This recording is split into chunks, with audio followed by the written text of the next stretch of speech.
Stephen said it's like you have to be persistent at it. And I said that's like accessibility in India and the conversation here. We have to be persistent at it.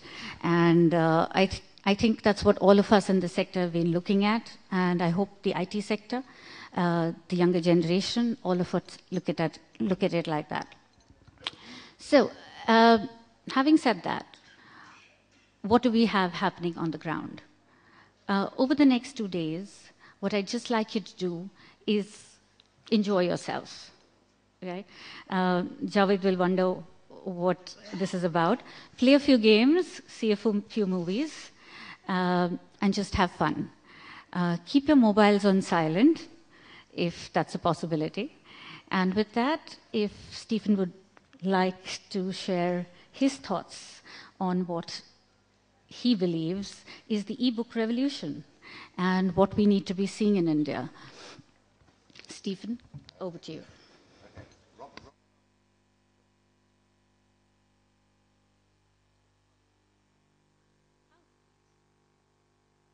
It's easy to work.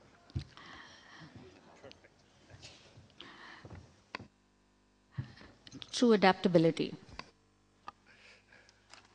To Techshare India.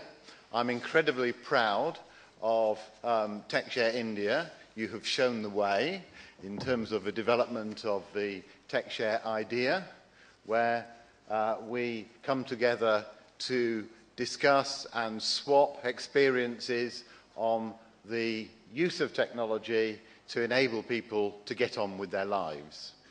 So, and I was very proud to attend the first Techshare Africa in July in Accra in Ghana, and they learnt a lot from Shilpi and her team and all of you in terms of taking Techshare, the Techshare idea together. So I'm hopeful that we will grow a family of Techshare conferences across the world.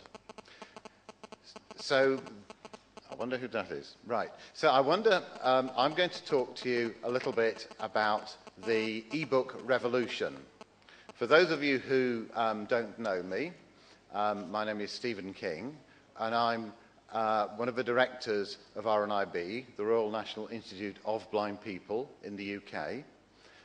But in January, I took over for a 4-year term as president of the DAISY Consortium.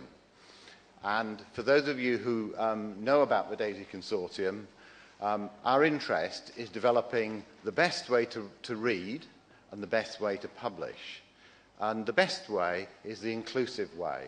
It includes everybody, enabling people to read the way that they want to read, and for publishers to be able to publish in a single way, which means all their different audiences with all types of abilities and disabilities can read their text.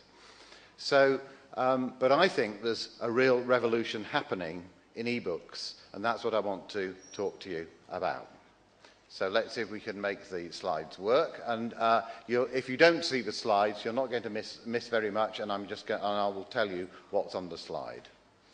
So this is telling you something you already know, that since Caxton was a man who invented the printing press, people with disabilities have been denied access to books. And this has been a long time issue for the World Blind Union. And in 2000, the World Blind Union started a campaign, a global campaign, called the Right to Read campaign. And this was based on research which showed that less than 5% of books were available in any form of alternate format. And for people with a print disability, that would be Braille, large print, or audio. And people talked about a book famine. And broadly, when we researched and when we asked people, people just said, we want to read the same book at the same time and price and place as everybody else. And that's the challenge of the Right to Read campaign. And we've been working on that since around 2000. But in 2011, May 2011, I went on the record to say that people with print disabilities in the UK are now increasingly able to enjoy the same book at the same price, place as everybody else. But there is still a huge amount more to do to end the book famine. So why am I saying that?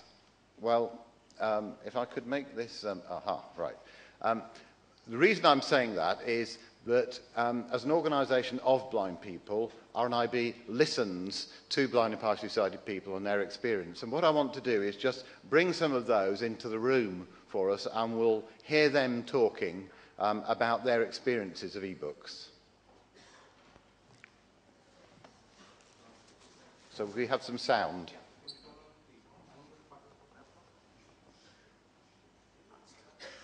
So we need...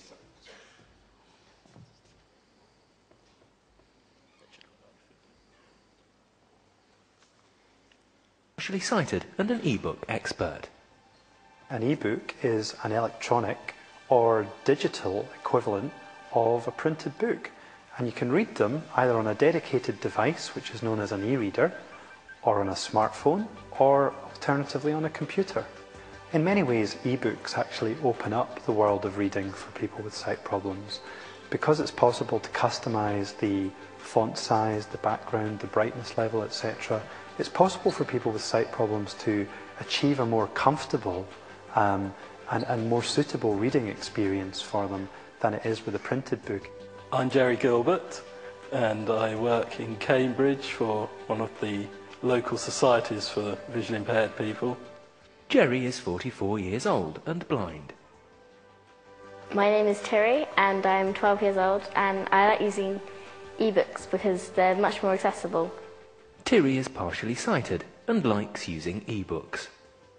My name's Colette Hassett. I love e-books because it must be about, I suppose it's about 4 years now since I've been able to read large print. Colette is 39 years old and partially sighted. My name's Ian McRae. I'm the editor of a magazine called Disability Now. Ian is 59 years old and blind. I'm Kevin Morris. I live and work in London. Kevin is 42 years old and blind. Hi, I'm Scott. I do a sort of bizarre mixture of working in an office by day and playing music by night. So I do quite a bit of travelling, and that's primarily when I read e-books. Scott is 26 years old and blind. iBooks, edit, button. New book, red coat, Bernard Cornwell. I like the Harry Potter books, and I like the Twilight series. I read anything from crime to comedy. It's all I've ever wanted is that she could just do what all the other kids do. I'm an avid reader, and I've recently discovered the absolute joys of e-books. I have just started to use e-books to read for pleasure. Table of contents. I read it before I go to bed, and I read them at school. It's something that takes up a lot of time in my life. They give me the freedom to access printed books. It's just so nice, the joy of reading a book. Your imagination goes wild. Books are as important to blind and partially sighted people as they are to anybody. E-books have done amazing things in the last couple of years for blind and partially sighted people in terms of the sheer amount of titles that are available in some form of accessible format.